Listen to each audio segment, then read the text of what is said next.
Comenzar hablando con el viceintendente de la ciudad, Javier Preto, porque ayer finalmente el Consejo Deliberante por mayoría aprobó este ente de control y fiscalización.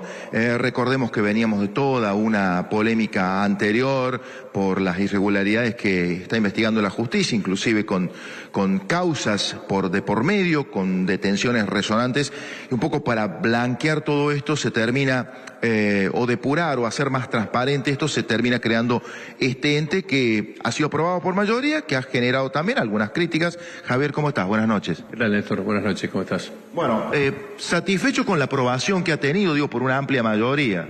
Sí, la verdad que fue un buen proceso, porque, bueno, se presentó el proyecto, rápidamente lo empezamos a tratar a los 4 días, pasamos 6 sesiones, doble lectura, una audiencia pública entre las 2 lecturas, se inscribieron más de 108 ciudadanos, cámaras empresarias, colegios profesionales, se aportaron buenas ideas y se fue enriqueciendo el proyecto con el aporte de la oposición y fue un buen ejercicio de construcción de un consenso para encontrar un texto que satisfaga todas las expectativas y sobre todo la decisión política del intendente de crear un ente, cambiar el concepto de la habilitación de un negocio y sobre todo también los criterios para fiscalizar y controlar posteriormente. Algunas críticas que vinieron concretamente del bloque del Frente Cívico apuntan a que se está creando un organismo gastando más dinero que no tenía sentido. ¿Qué le decís a esas críticas? Es todo lo contrario. De hecho, el Frente Cívico fueron los primeros que aportaron algunas ideas que enriquecieron el proyecto. Después, por una razón política, decidieron no acompañar. Pero es todo lo contrario. En primer lugar, porque se concentran facultades de 6 secretarías en una sola unidad de dirección, con un solo director. Se va a trasladar la gente que está en esos sectores que tengan que ver específicamente con el tema al ente, respetando todos los derechos de los trabajadores. Y también va a haber después una sola unidad de criterio a instruir a los inspectores para fiscalizar y controlar. Por lo tanto, va a ser mucho más eficaz, más eficiente en el uso de esos recursos humanos y con un solo director, con lo cual no tiene ningún asidero ese planteo. Te paso otro tema. El 1 de marzo, la semana que viene, se está inaugurando el periodo ordinario de sesiones. Bueno, no se llegó, como se pretendía, a hacerlo en lo que va a ser la nueva sede del Consejo. ¿Y qué lugar eligieron esta vez, Javier? Bueno, a pesar de que viene con buen ritmo la obra, sí, lamentablemente no se pudo terminar para esta ocasión, pero se va a hacer la apertura del periodo ordinario en el Parque Educativo de la Ribera. Ahí vamos a estar el próximo viernes, 1 de marzo, a las 8:30 de la mañana. Y bueno, vamos a dar la apertura del periodo. Y a este ritmo de obra, para que esté todo terminado el edificio, inclusive los accesos y las dependencias de todos los concejales y todas las dependencias del edificio en general, aspiramos a que esté para el Día de la Ciudad, para el 6 de julio, que esté terminado y poder darle una inauguración e inicio al uso del edificio que por primera vez, después de 450 años, va a tener el Consejo Deliberante en su propia casa. ¿Y se buscó una suerte de símbolo hacerlo en Campo de la Ribera? Digo, ¿por qué ese lugar?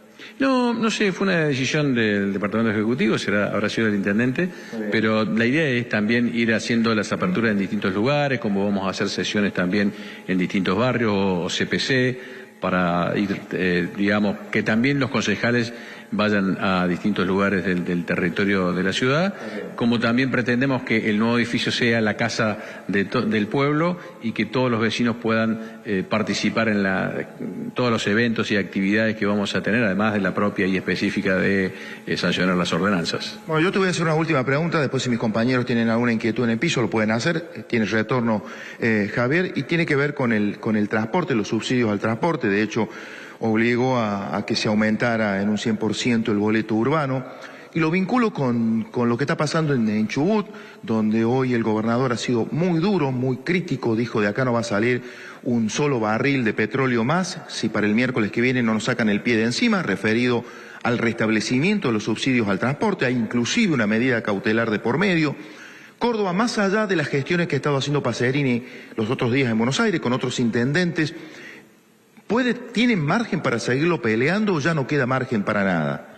No, yo creo que hay todo el margen para pelearlo. En primer lugar, porque ni siquiera hay un acto administrativo dictado por el Ejecutivo Nacional para disponer lo que anunció el vocero presidencial, con lo cual de ahí partimos con una irregularidad. Si se enteraron por los medios, por la prensa, nada formal llegó. Lo único formal que hay es el anuncio del vocero. No hay un decreto, no hay una resolución, no hay un acto administrativo que haya dispuesto.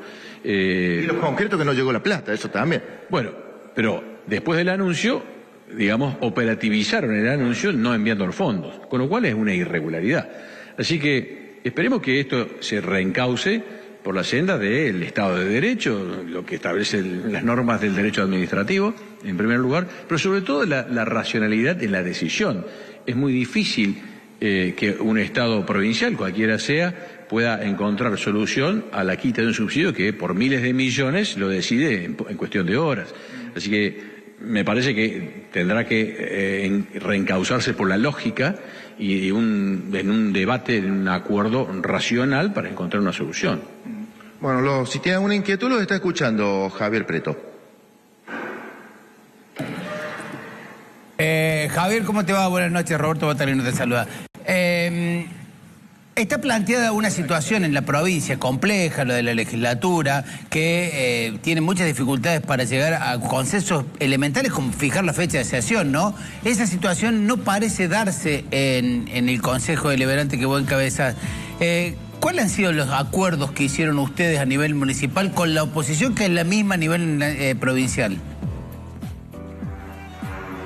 En primer lugar, el análisis de este tema que ha enviado el intendente Pacerini, de la creación del ente para encontrar una solución a un problema que ha sido transversal a todas las gestiones. Yo creo que lo importante acá es que todos entendieron que ese problema lo tuvieron todos y ninguno le había dado una solución eficaz al problema.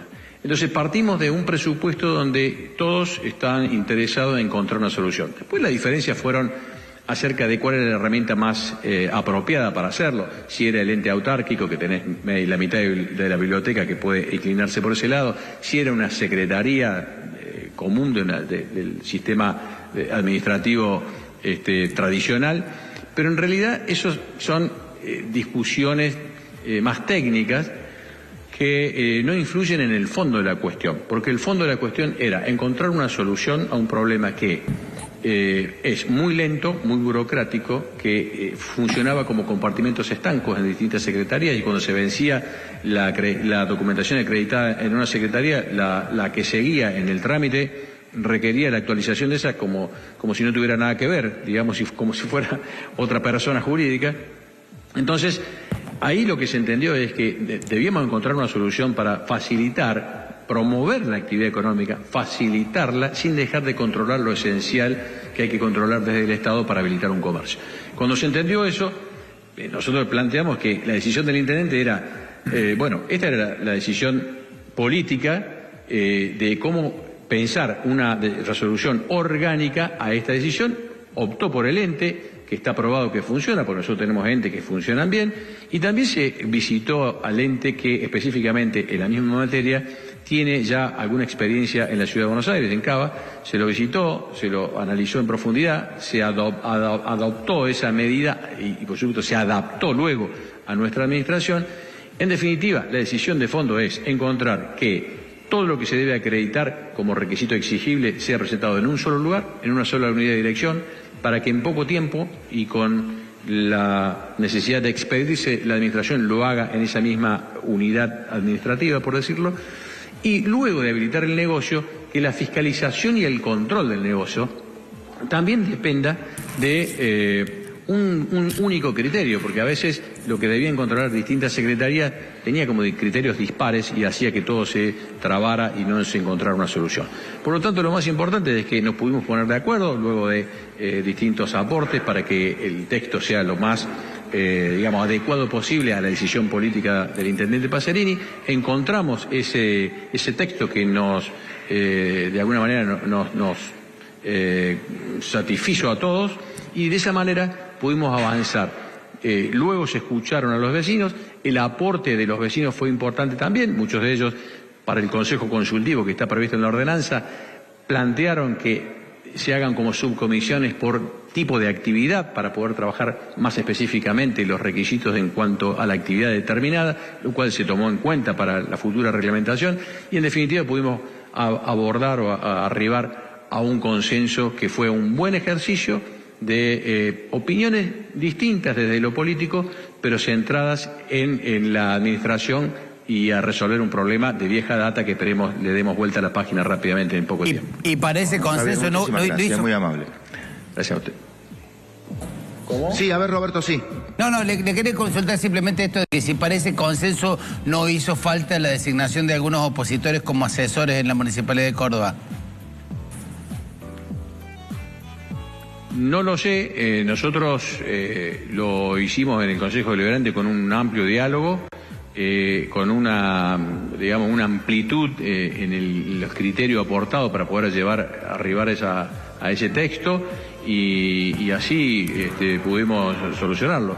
Después, no sé si ha habido alguna designación de un asesor, puntualmente lo desconozco, pero sí, lo que sí puedo acreditar que, digamos, el ejercicio de bregar entre todos por el mejor texto del ente, eso lo logramos acabadamente, escuchando a los vecinos, que también fue muy importante.